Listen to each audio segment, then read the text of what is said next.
Political, entertainment, sports और हर तरह की न्यूज़ के लिए फेस न्यूज़ चैनल सब्सक्राइब करें और इंस्टेंट अपडेट्स के लिए बेल आइकन ज़रूर दबाएं। हेलो व्यूअर्स, जैसा कि कल 5 राज्यों के विधानसभा चुनाव के नतीजे आए और पश्चिम बंगाल, जिस पर सबसे ज़्यादा पूरे देश की निगाह थी, वहाँ का रिज़ल्ट लोगों को बड़ा पसंद आया। ख़ास तौर से देश प्रेमियों को बड़ी खुशी हुई। पूरे देश में खुशी का माहौल देश प्रेमियों के बीच में देखने को मिला। पश्चिम बंगाल के चुनाव में पूरे देश का निगाह थी, पूरी सरकार, केंद्र सरकार पूरी लगी हुई थी। गृह मंत्री, प्रधानमंत्री और कई स्टेट के मिनिस्टर, केंद्रीय मंत्री, सब की सब और पूरी सरकार का जो सिस्टम था सारा वहाँ पर मोदी जी ने इस्तेमाल किया हुआ था।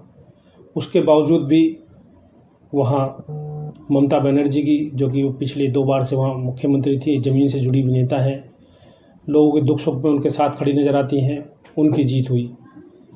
तो इस जीत को मैं जो समझता हूँ, एक धर्मनिरपेक्षता की दृष्टि से भी देखा जाता है कि धर्मनिरपेक्ष जो ताकतें हैं, सेकुलर जो ताकतें हैं, उनकी जीत हुई है। और ये जीत बेहद ज़रूरी थी इस वक्त, क्योंकि इस जीत से ना सिर्फ एक वहाँ बंगाल में खुशी का माहौल है, बल्कि जो देश में नफ़रत फैलाने वाली ताकतें हैं, उनको भी शिकस्त मिलेगी।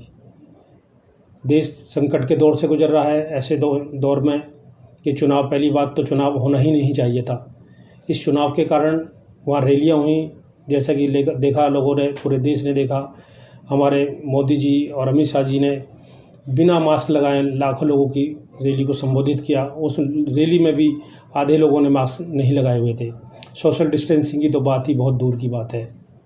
इसके अलावा हरिद्वार में नहान हुआ, वो भी एक राजनीति का एक पार्ट था।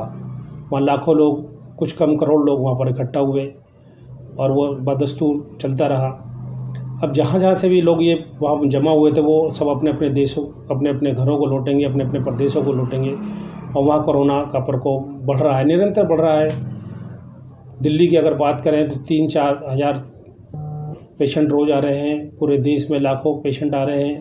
मौतें रेगुलर हो रही हैं। इस हालात में ये दोनों काम नहीं होने थे, मगर चलिए, जो भी सरकार ने बेहतर समझा हुआ, इसमें कुछ हुआ, जो नतीजा हम सबके सामने है।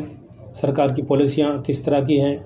पिछले 1 साल मोदी सरकार पूरे इलेक्शन की तैयारी में रही। 5 जो स्टेट में इलेक्शन हुए उसकी तैयारी में लगी रही, मगर हेल्थ पे कितना काम हुआ ये सबको मालूम है। बड़े शर्म की बात है हमारे लिए, हमारे देश के लिए, ख़ास तौर से सरकार के लिए, कि एक ऑक्सीजन के लिए जो पेशेंट के घर वाले हैं, एक ऑक्सीजन के लिए दर दर भटक रहे हैं। बहुत ही शर्म की बात है। कोई हेल्थ पर कोई काम नहीं हुआ। हेल्थ सेक्टर पर ना ही राज्य सरकारों ने कोई काम करा और न ही केंद्र सरकार ने। एक हॉस्पिटल केंद्र सरकार पूरे 7 साल के शासनकाल में नहीं बना पाई। दिल्ली सरकार की, केजरीवाल सरकार की बात करें तो उन्होंने भी कोई हेल्थ पर काम नहीं किया। बहरहाल इस वक्त बहुत संकट का दौर है। एक खुशी इस बात की है कि पश्चिम बंगाल में धर्मनिरपेक्षता की जीत हुई है, तो इस जीत को सेलिब्रेट करें। इसके साथ साथ जो है, सब एक दूसरे का सहयोग करें। देश बड़े संकट से गुजर रहा है। जो लोग परेशान हैं, आर्थिक रूप से परेशान हैं, कारोबारी रूप से परेशान हैं, उनके सहयोग करें। सब एक दूसरे का सहयोग करें। सरकार के ऊपर निर्भर नहीं रहा जा सकता। बहुत बहुत धन्यवाद।